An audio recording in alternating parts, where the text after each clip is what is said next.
इस आयोजन में मेरा विषय है कुटुंब प्रबोधन के बारे में आपके सामने अपने विचार को प्रस्तुत करना।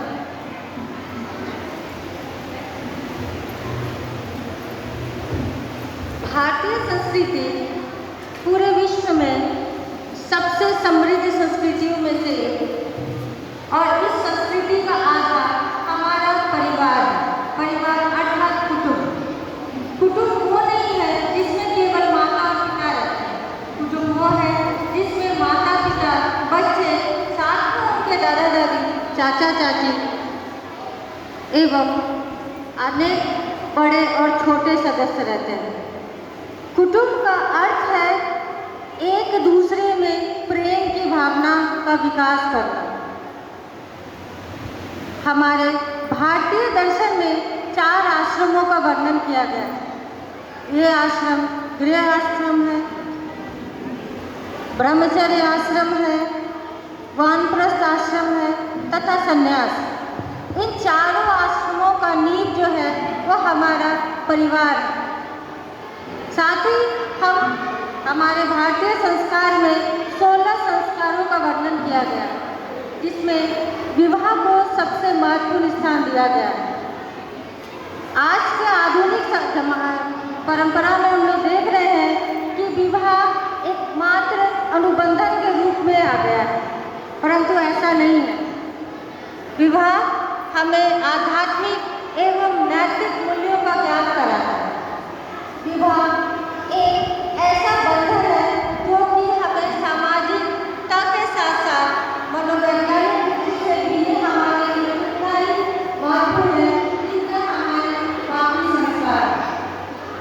विवाह से जब माता पिता से ऊपर कोई संस्कार जिसे हम आगे कहते हैं, उन्हें हम अपने संस्कारों के बीच से सीखते हैं ताकि वह इस समाज में एक सभ्य नागरिक बन सके।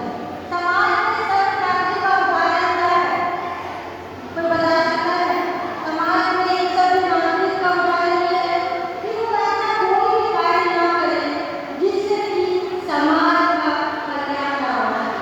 समाज का कल्याण के आधार इसके लिए परिवार क्या करता है? परिवार अपने संस्कारों के माध्यम से अपने संतानों में, अपने देश के प्रति, अपने परिवार के प्रति, अपने बड़ों के प्रति, अपने छोटों के प्रति सम्मान की भावना रखता है, प्रेम की भावना रखता है। भारत माता के नाम से जाना जाता है। हम अपने देश को माता कहते हैं। हम अपने देश को माता नहीं, अपितु हमारे देश से जुड़े हुए हर एक छोटे बड़े चीज़ों को हम किसी न किसी संबंध से बांध के रखते हैं। चाहे आप गौ माता कहें, चाहे आप दिल्ली मौसी कहें, चाहे आप चंदा मामा कहें, ये सारे कहीं ना कहीं एक संबंध स्थापित करने का एक हमारा उद्देश्य बस इतना ही होता है कि हमारे संतान, हमारे बच्चे ये जान सके कि जिस भूमि में हम रहते हैं केवल हमारा परिवार ये 4 दीवार नहीं है, बल्कि इसके बाहर का भी वातावरण है। जिस वातावरण में हमारा पालन पोषण हो रहा है वो वातावरण हमारे लिए कितना महत्वपूर्ण है। उस वातावरण को ऐसे कौन कौन सी चीज़ें हैं, ऐसे कौन कौन से संसाधन हैं जो कि प्रभावित करते हैं। अगर देखा जाए तो गंगा नदी केवल नदी है, लेकिन हम उसमें जब स्नान करते हैं तो ये मानते हैं कि हमारा मन शुद्ध हो गया है, हमारे तन के साथ हमारा मन शुद्ध हो गया है। गंगा नदी हमें आस्था की ओर लेके जाता है, ये हमारा आध्यात्मिक दृष्टि को दर्शाता है। जब हम गौ सेवा करते हैं तो ये भी हमारे कहीं ना कहीं संस्कृति को झलकता है। गौ माता की सेवा करने से हमें कुछ नहीं मिलता है, बस एक होती है कि आत्मसंतुष्टि प्राप्त होती है। गौ माता भी हमारे लिए हमारी माँ समान ही होती है, क्योंकि वो हमसे केवल लेती नहीं, हमें देती है। हम उसको क्या दे सकते हैं? हम उन्हें कुछ भी नहीं दे सकते। ठीक उसी प्रकार जिस तरह से हमारी माता हमें केवल देती है, लेती नहीं।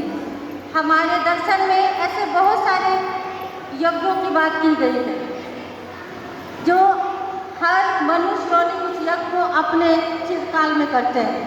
अगर हम देखें परिवार के आयाम तो उसमें मुख्यतः 4-5 बिंदु आते हैं, जिसमें भवन, परिवार के लिए भवन का होना अत्यंत आवश्यक है। भवन का मतलब केवल ईंट पत्थर नहीं होता है। भवन का मतलब होता है उस परिवार में रहने वाले सदस्य की मानसिकता क्या है, उनकी सामाजिक सरोकार क्या है, वो किस तरह का आचरण दर्शाते हैं। दूसरा आता है भाषा। भाषा केवल बोलचाल के लिए नहीं इस्तेमाल होती है, भाषा हम अपने संस्कृतियों का आदान प्रदान करने के लिए भी प्रयोग करते हैं। भाषा के माध्यम से हम अपने संस्कृति को अच्छे तरीके से दूसरे के सामने प्रस्तुत कर सकते हैं। तीसरा जो सबसे महत्वपूर्ण है और हम एक महिला होने के नाते कहीं ना कहीं इसको थोड़ा सा दरकिनार करते आ रहे हैं, वो है हमारी वेशभूषा। आज के आधुनिकता में लोग कहते हैं कि वेशभूषा अगर हम तैरने जाए तो क्या हम साड़ी पहन के जाए, ऐसा नहीं है, ऐसा नहीं है। फिर भी हमें अपने वेशभूषा पर ध्यान देना चाहिए। वेशभूषा हमारे संस्कृति की झलक होती है। हम जैसे देश का धारण करते हैं वैसा ही हमारी संस्कृति रहती है। हम मॉडर्न है, लेकिन हम मॉडर्न किससे हो? अपने विचारों से। हम विचारों को समझने का क्षमता बढ़ाएं, इसको कहते हैं मॉडर्नाइजेशन।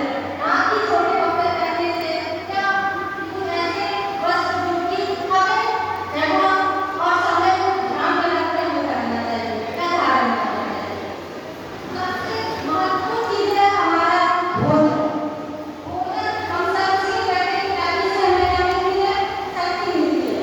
लेकिन अभी के समय में हम भोजन केवल पेट भरने के लिए करते हैं। यहाँ पर अधिकांश माताएं अपने बच्चों के लंच बॉक्स में वो भोजन नहीं देती है जो उनके ग्रोथ में यानी उनके वृद्धि और विकास में आवश्यक है। उनके लंच बॉक्स में देखिएगा कि रेडीमेड फूड होता है। रेडीमेड फूड एक दो दिन चलता है, लेकिन हमेशा के लिए अगर आप रेडीमेड खाना बना के उनको दोगे तो ये उनके लिए सही नहीं है। क्यों सही नहीं है? क्योंकि ना ही उनमें शरीर का विकास होगा। जहाँ शरीर का विकास नहीं होगा तो वहाँ मन नहीं लगेगा किसी भी कार्य करने के लिए। तो जहाँ मन नहीं लगेगा तो आप कुछ भी सीख नहीं सकते हैं, और सीखने के लिए धैर्य की ज़रूरत है, और धैर्य हमें हमारे शरीर से मिलता है। कहीं ना कहीं अगर हमें मानसिक, आध्यात्मिक, बौद्धिक, सामाजिक विकास का अगर अपने बच्चों में देखना है, विकसित करना है, तो हमें भोजन पर विशेष ध्यान देना होगा। अभी देखते क्या है कि भोजन करने का कोई उचित समय नहीं है। जो बच्चे अभी स्कूल में हैं या कहीं पढ़ाई करें तो वहाँ टाइम टेबल फॉलो हो जाता है। उसके बाद क्या, घर जब आते हैं तो क्या वो समय भोजन करते हैं? आजकल ज़्यादातर भोजन रात के 9 बजे के बाद ही होता है। अब ग्रामीण क्षेत्रों में आप देखिएगा कि वो जल्दी उठते हैं और जल्दी सोते हैं, तो हम लोग बोलते हैं कि इनको कोई काम नहीं है। ऐसा नहीं है, वो हमसे ज़्यादा काम करते हैं, हमसे ज़्यादा स्वस्थ है, उनकी बुद्धिमत्ता हम शहरवासियों से ज़्यादा है। उसका केवल कारण ये कि वो बहुत ही संतुलित जीवन यापन करते हैं। और उनका परिवार में अगर आप अपने बच्चे का अगर शारीरिक रूप से परीक्षण करें तो देखिएगा कि उनके बच्चे हमारे बच्चे से कहीं ना कहीं अधिक बलवान हैं। उसके पीछे का कारण क्या है?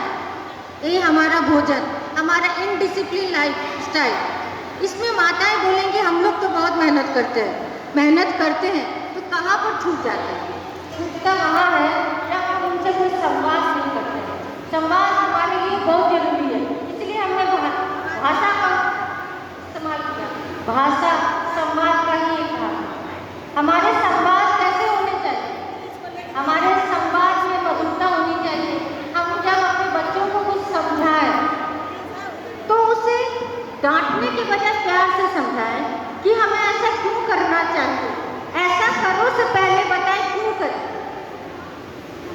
अगर वो क्यों को जब समझ जाएगा तो जाहिर सी बात है वो आपकी बातों को समझने का प्रयास करेगा। अगर आप पहले ही बता देते हैं कि नहीं ये जो कर रहे हो ये सही नहीं, ऐसा करो, ये गलत है, ऐसा नहीं करना चाहिए। और परिवार का जो नींव होता है वो है आपसी प्रेम।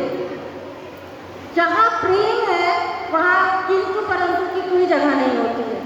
आप अगर अपने संतान से प्रेम करते हैं तो संतान भी कहीं ना कहीं देखता है कि हमारे माता पिता हमसे प्रेम करते हैं। आप केवल अपने संतान से ही प्रेम नहीं करते, अपने घर के प्रत्येक बड़े और छोटों की अगर देखभाल करते हैं, ध्यान रखते हैं, तो बच्चे देखते हैं और सीखते हैं। क्योंकि हम भले ही बड़े विद्यालय में अपने बच्चों को पढ़ा दें, बड़े बड़े डिग्रियां दे दें, उनका असली शिक्षा दीक्षा उसके परिवार से ही होता है। बच्चा जब जन्म लेता है तो सबसे पहले वो अपनी शिक्षिका माता को देखता है, और माता का ये कर्तव्य बनता है कि वो अपने बच्चे को अपने संस्कारों से सींचे। माता का जैसा संस्कार होगा वैसा ही बच्चा का भी संस्कार होगा।